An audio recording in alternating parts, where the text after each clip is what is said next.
of different EU countries for being present today. Moderating today, we are Bram and Adelaide from Belgium. We also have a few journalists present. Thank you for being here. But as agreed, there will be no time for Q&As during our conversation with Mr. Timmermans, but we will have time afterwards for questions to the youth. A Zoom link will be put in the chat box for you to have access to the Q&A right after this meeting. We will start by delivering a message from the youth of Europe to the Commission. Then there will be a time for sharing thoughts and ideas between the youth and the Vice President of the Commission, Mr. Timmermans. We have present here today Fridays for Future groups from Spain, Germany, Belgium, Switzerland, Portugal, the Netherlands, Lithuania, Denmark, Hungary, Austria, France, and Bulgaria. And Mr. Timmermans, could we ask you to introduce yourself? Good morning, everyone. I'm Frans Timmermans. I'm with the European Commission. We have just presented last week the biodiversity strategy and the farm to fork strategy. I'm really excited that on a Friday we can discuss this with Fridays for Future, because if we want this to become a success and even go beyond it at some point, we will really, really need you. We will need you because we are putting a burden on your shoulders and an extra burden on your shoulders now in this crisis. And we have to make sure that the burden we put on your shoulders is accompanied by the right policies so that we improve our environment and we create a sustainable society from the perspective of nature, from the perspective of our economy, and also especially from a social perspective. So that's why I'm really looking forward to listening to you and then perhaps have a discussion on all these matters. Thank you. Thank you, Mr. Timmermans. We are all here today to bring the attention of the European Commission on our agriculture. If we want a climate neutrality, which is the goal of Europe, we also need to change today's agriculture. Without further ado, we would like to read you the letter. Guillaume, the floor is yours. We need a new CAP for tackling the climate crisis. Dear Mr. Timmermans, the Corona crisis showed us the weak links of our globalized food system.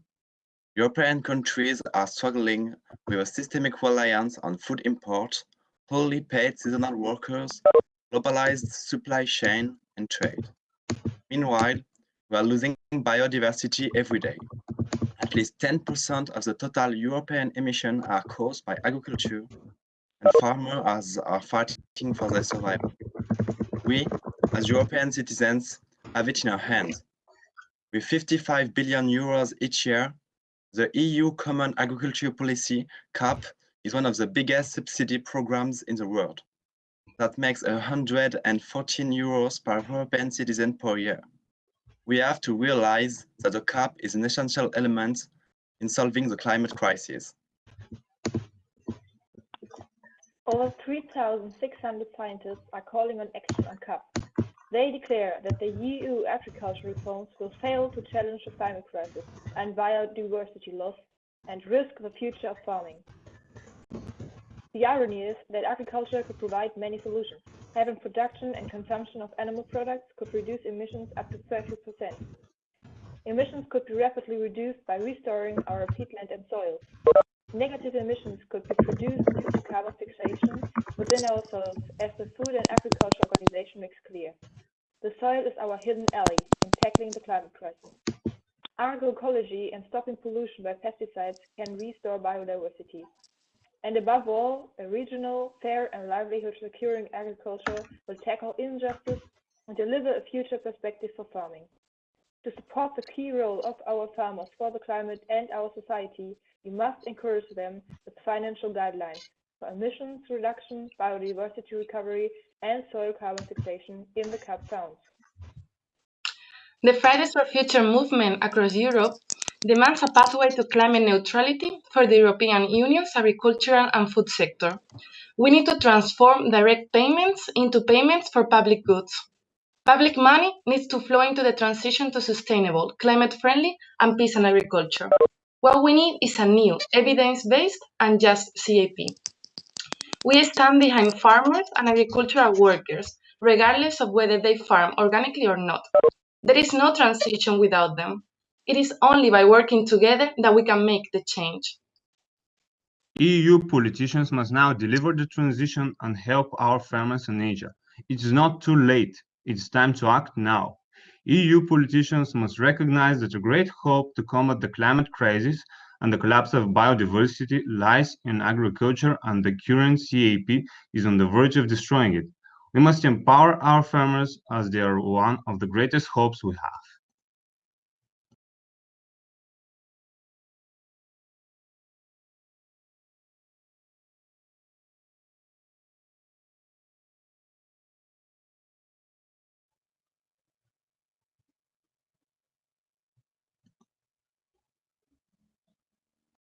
Peter, we cannot hear you.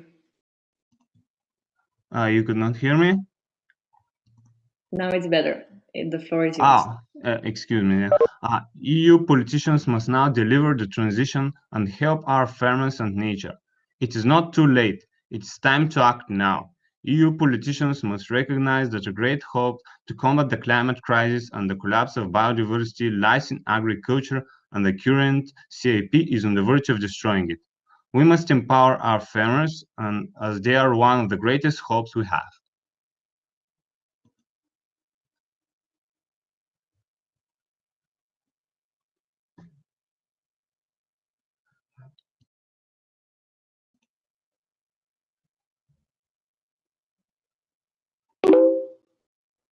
Tilman, I guess the floor is yours. All right, thank you. Dear Commissioner Timmermans, thank you very much for listening to our words. The reason why we asked for this opportunity is that we are concerned about our future.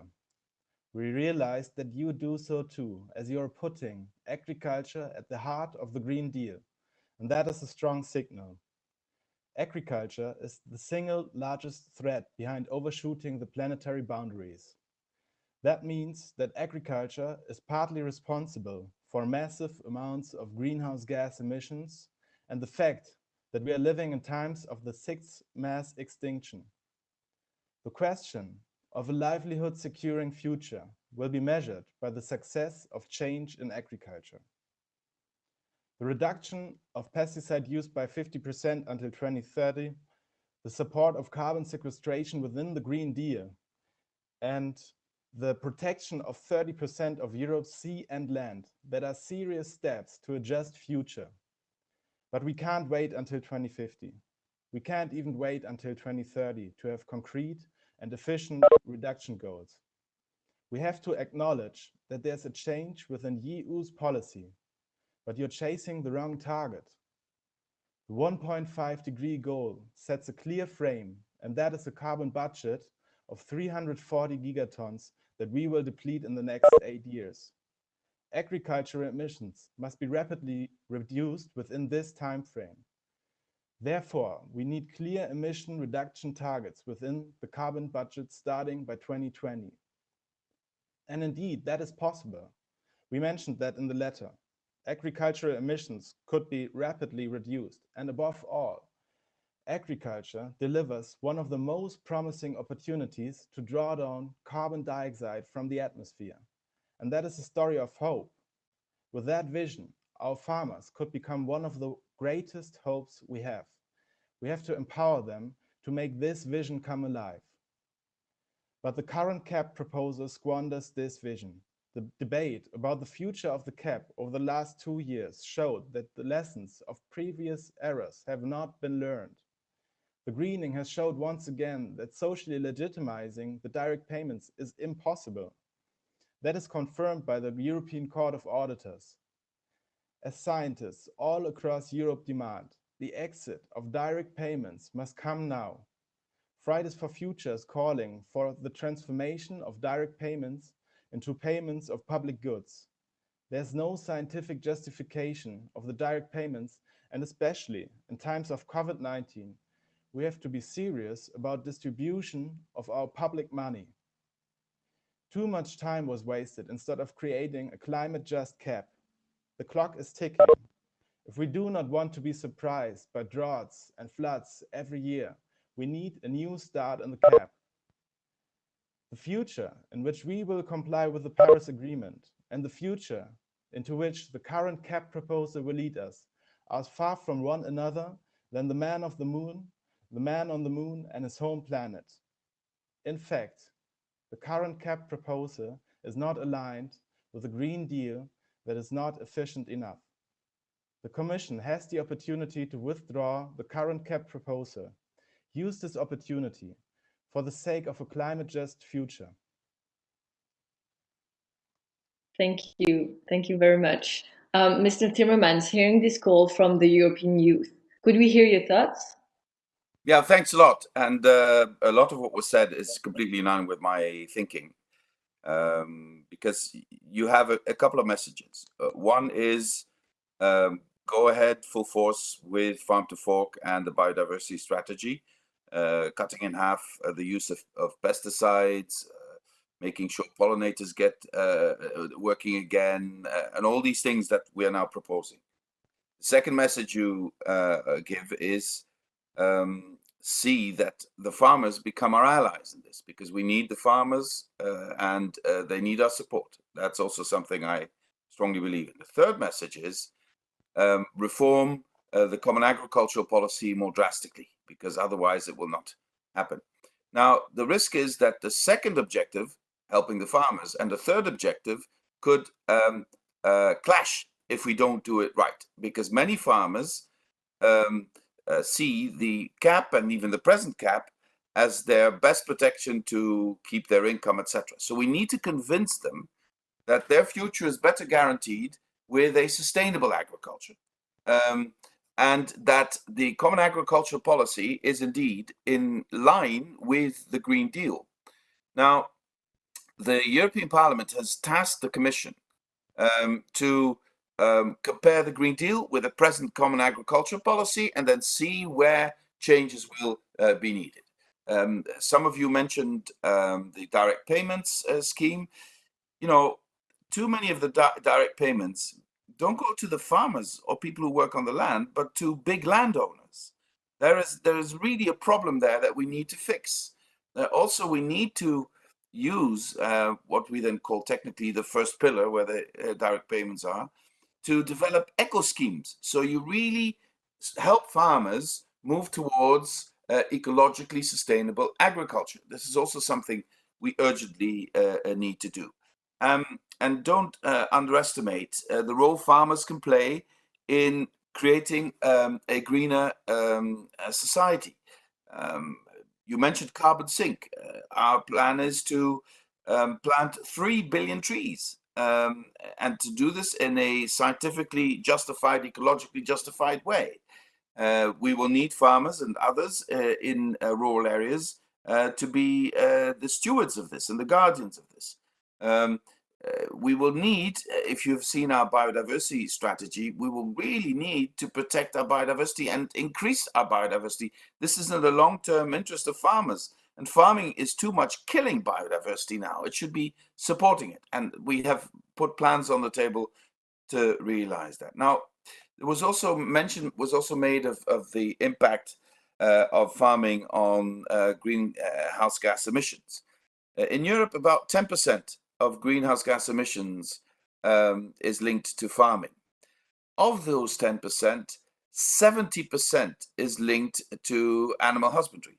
So, you know, the production of meat is the biggest responsible for greenhouse gas emissions. So what we also want to do is not tell people what they should eat, but inform them about the nutritional value of what they eat, where the food comes from, what the environmental impact of the food is, how their behavioral patterns can help us reduce greenhouse gas emissions. Because the COVID crisis has also created a stronger impetus for people to look at their health. And what am I eating? Is this making me healthy or unhealthy? And we want to be able to provide the information through labeling and other channels so that people can make informed decisions also about their nutrition and about their behavioral patterns. Well, much more to be said, but I'm sure there will be questions. I'd love to go into that. Thank you. Okay, thank you for sharing your thoughts of the open letter with us, Mr. Timmermans. Now there is a possibility for the youth to share their thoughts, remarks, and questions concerning the CAP policy. But there is as well some time for you, Mr. Timmermans, to ask questions or share thoughts with the youth. Can I start with a question? Because the one thing, and it's not, I mean, it's something I'm struggling with, and all of us are struggling with.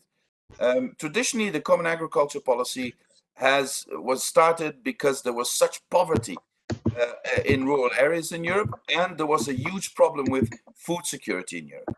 So the two issues of creating a vibrant rural area combined with a necessity, which I think will probably increase, to assure food security is what's driving agriculture policy, and sometimes, frankly, also preventing real reform of agricultural policy. So I would really like to hear your thoughts. How do you maintain these two pillars of an agriculture policy, food security, and a vibrant rural area, with the need to move into what I would call the Green Deal? And any thoughts you have on that is really helpful for us.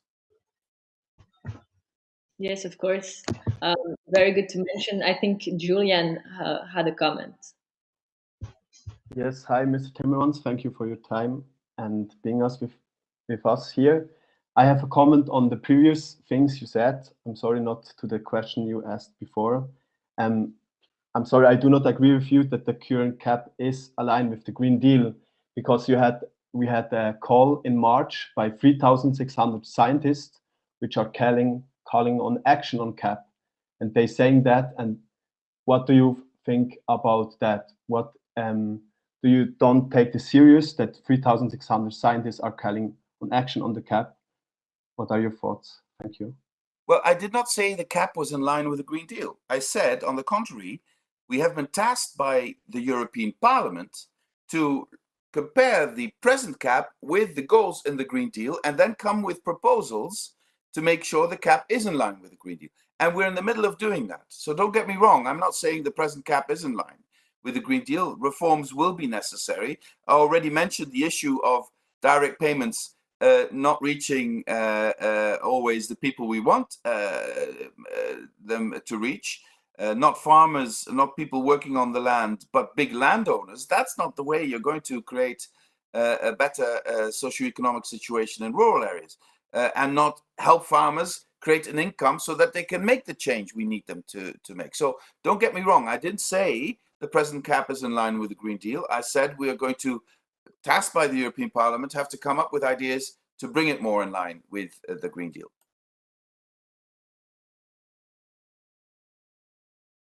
I see your mic was up. But I think I will go to Tillman now, but maybe it's also nice to remember the question that Timmermans had for us. Tillman. So, yeah, I think the problem is that you want to stick to the proposal we have. And I think the scientists made clear that this proposal that is debated over the last 2 years is not in line with the Paris Agreement. And don't get us wrong, we don't want to cut off the subsidies. They are really important for change within European agriculture. But we want that farmers have like a roadmap within the next decade and have a roadmap to deal with the climate crisis. And therefore, we need a new start within the CAP, as it has been shown that the current CAP and the current CAP proposal is not the roadmap that we need for this. And that's why we are calling for a new CAP. Yeah, I understand what you're saying, but let me repeat. The European Parliament has already tasked us to look at the CAP and see what is a problem for implementing the Green Deal. We are in the middle of negotiating all of that with the European Parliament and the member states. And I think we still have quite a lot of room to maneuver to redirect the CAP in the direction we want. I would not say that we need a completely new proposal for the CAP for that. I think we can still steer in the negotiations the CAP in the right direction. And you will be our most critical followers to see if we actually deliver on that. But I'm not disputing what the scientists are saying. I'm only saying if we want to reach what we want, if we want to achieve what we need to achieve, I think we would lose a lot of time if we would withdraw the whole proposal and come with a new proposal. I think there's still enough margin in the present proposal to steer it in the right direction. And again, let me stress this: we need the farmers on board for this, and we need to convince them that it is in their interest. And for that, we need a lot of negotiating, a lot of explaining, and step by step taking it in the right direction. Does someone has a reaction for that? Okay, Tilman. I think the question of time is very important, but it's more that the next decade will going to be decisive, and the cap is going to be for over 7 years. And if we fail with this cap, we're going to fail the change within agriculture, because if we want to reach Paris Agreement, we only have this next decade to get the ship around. And so especially the aspect of the direct payments, you already mentioned that they are failed even within their own objectives. So why do you stick to this old badly policies instead of making new ones that will work in order to challenge and tackle the climate crisis? What we're doing at the Commission is trying to get the European Parliament and member states to move in the right direction. And this includes changing elements of the first pillar. There is absolutely no way just ending the first pillar or radically changing it would ever get us near an agreement with the member states and the European Parliament. So it is by gradual incremental reform taking us in the right direction, making the right proposals. And let me again reiterate, eco schemes are going to be, in the Commission's view, a way to make sure the common agriculture policy goes in the direction of the Green Deal. But my call on you is, yes, talk to me, keep me on edge, stay critical, but especially talk to your national governments, because they are the ones very often resisting these reforms that the Commission is also proposing. We will be pushing them and the European Parliaments, but you need to give us a hand in pushing them as well, because they will have to agree on this. And very often they are very reluctant because they are afraid this is going to be too burdensome on their farmers. So we need to convince them that it's in their interest to go in that direction. Yes, very interesting, because afterwards the decision will be to the Council by the end of the day. So it will be also very important to put pressure on our national countries. If I can go before a next youth, is just to see, it's very important to also inform people, like you said, Mr. Timmermans, on how we eat, etc. But how can we make sure that they also have better access to better food that will be made more local, that will be maybe not from massive agriculture or massive industries? How can the citizens have easier access to this? Well, please take your time also to look into our Farm to Fork strategy that addresses exactly this, combined with our biodiversity strategy, which is completely linked to this, because biodiversity needs a stark reduction of the use of pesticides and a better reduction of fertilization and a reduction of excessive fertilization. We need precision agriculture. We need to know exactly where our food comes from, what the quality of the food is, what the chains of production are. This is all extremely necessary, and that's what we propose in Farm to Fork and in biodiversity strategies. What I would propose to you is, we're talking a lot about the Common Agricultural Policy today and about Farm to Fork. It's only gotten out this week. So why don't we set up another webinar with you, or even a physical meeting once that's possible again, to go into these two strategies in more detail at next Friday when we have time and you're interested. Because I do believe with these two strategies, we also push the agricultural policy in the right direction, and we create the possibility for citizens to be better informed, so they know when they buy their food where it comes from, what the nutritional value is, and what the impact is on their health and on our environment. Okay, I see Tilman wants to go further on that. Yeah, I think that's a very cool offer. And I think in the Farm to Fork strategy, you mentioned a lot of practices that are quite useful for our future.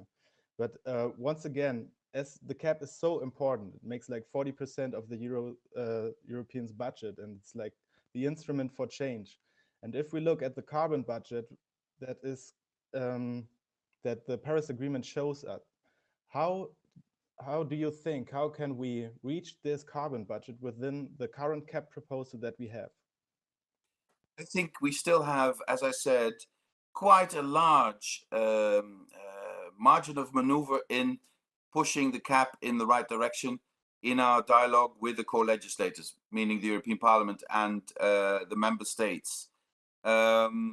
The more the discussion about, as you are doing and the scientific community is doing, the more the discussion is going to be about identifying what we have in terms of budgets, in terms of space to use with emissions, the better informed we will also be to be able to steer cap reform in the right direction. But you know, you're talking to somebody who's had a couple of walks around the block in terms of negotiating with from the perspective of a member state or with member states. If we were now to say we withdraw the whole cap proposal, we come with a new one, we lose years. And I honestly believe that within the present proposal there is still enough room to maneuver it and to steer it in a better, in the right direction. But the newest scientific insights, everything that's being developed, are going to be extremely necessary, because now, you know, because of the COVID crisis, the call to live healthier lives, to have healthier food, to have a sustainable rural area, these calls are going to get stronger. Once we come out of the immediate health crisis and we start tackling the economic crisis, I think the need for reform in this area is going to be felt more strongly than before. Tilman.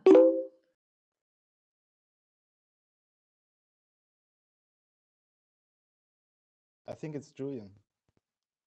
Sorry. Okay, I have another question, because you don't seem so sure that you have enough space to maneuver to change the current proposed cap. So what will you do if you fail, or if the Commission fails, and if it's not possible to change the current proposed cap enough? What will you do then? Then it's like 7 years later, and we have, yeah, it's maybe too late to change. Well, you know, if the member states and the European Parliament follow our proposals, then already 40% of what we spent on common agricultural policy will be mainstreamed to create a sustainable agriculture.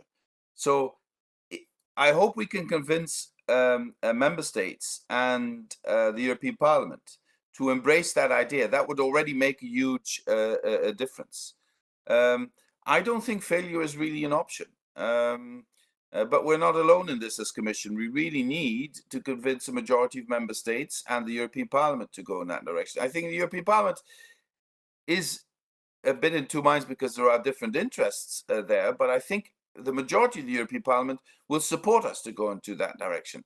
So now we have our work cut out for ourselves with the member states to also convince them to go in that direction. So, you know, you say, if you fail, what then? I just say failure is not an option, because the failure would mean a further destruction of our biodiversity. Failure would mean uncertainty of our supply chains. Failure would mean further degradation of rural areas, which also lead to a more difficult situation in urban areas. So let's agree that we can't afford to fail.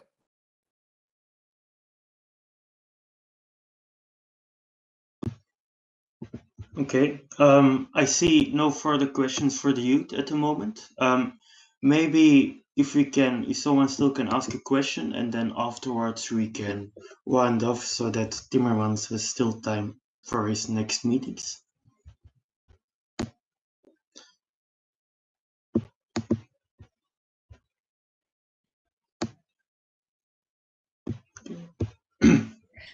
Everyone is free to ask a question, except the press.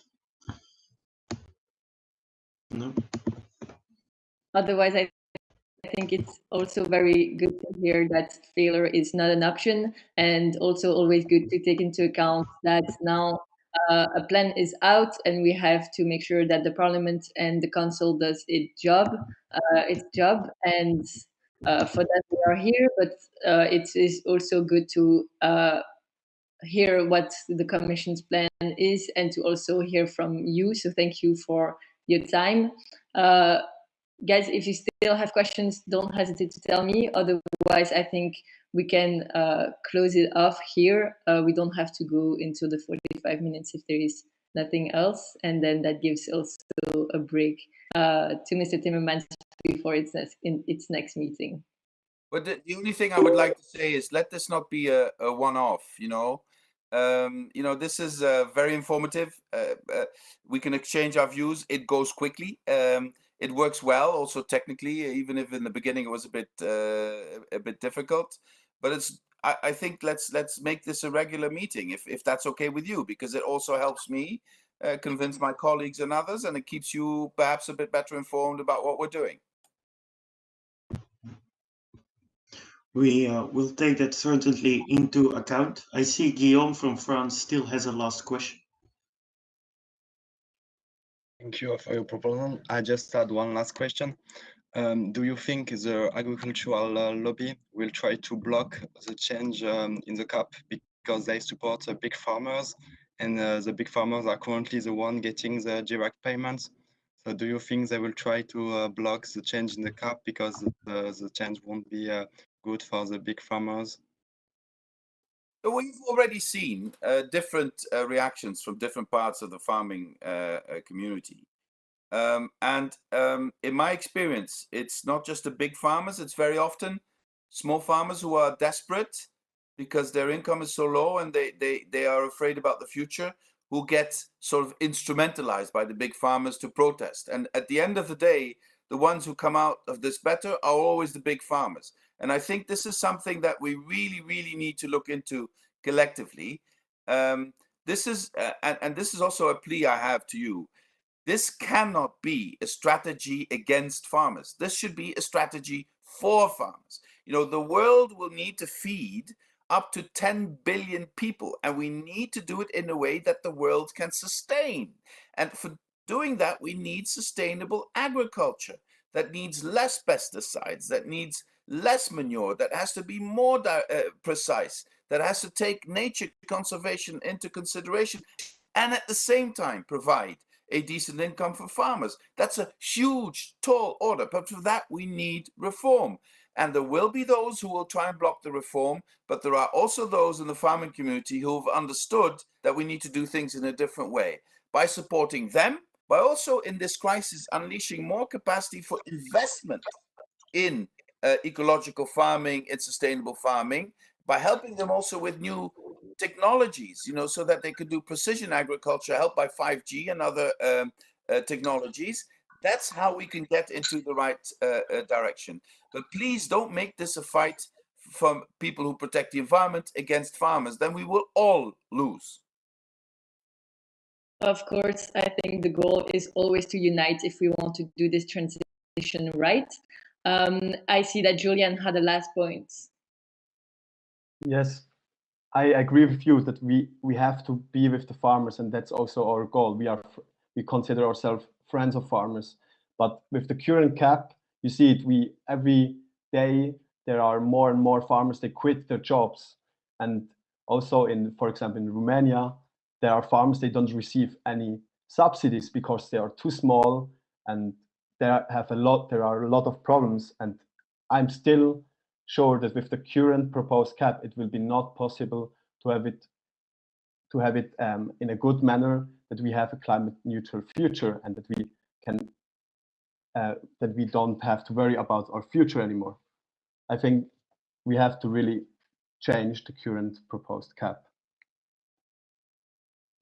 Well, let's see how far we go with the margins we will use in the present cap. And again, let's see how far we can go in convincing member states to embrace these ideas. You know that in the whole of the EU budget, we will want to spend 25% on projects that take us into a sustainable future. In the future, that will have to be a higher percentage. But in agriculture, it's going to be 40%. So that's already, I think, an indication of where we want to go. Let's create the biggest possible alliances to get us there, and let's put more pressure on the member states to accept these ideas, and then perhaps the present cap can be redirected in the direction you and I want. Thanks a lot, guys. Yeah, thank you. And let's aim for sustainable agriculture. Thank you so much for your time, Mr. Timmermans. Thank you so much for your time. The youth that are representing all Europe. It's amazing to have you all today. I think, Bram, maybe one last word. Yeah, so thank you very much, Timmermans, to be here with us and to listen to our advice and concerns. And I really hope, as you said, that we can continue this discussion because it is a really important topic and we need to be able to talk about this. Okay. So, bye-bye, guys. Bye. Thank you very much. And if there is the press that wants to stay in for the questions and answers, please get on the Zoom link. Thank you to also the team of Mr. Timmermans for helping us prepare this this meeting today.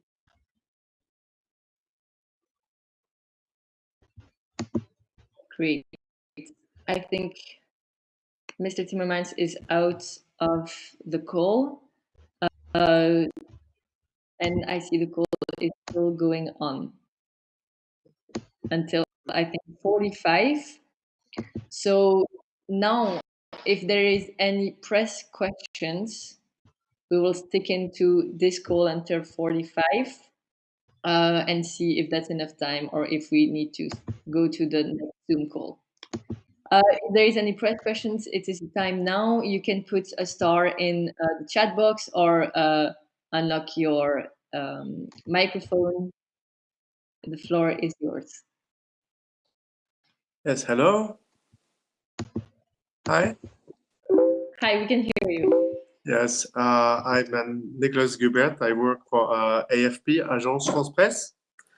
And I was wondering if on the whole you had been convinced by Mr. Timmermans' words and if you think he was sincere in taking account your proposals and your vision of the next cap.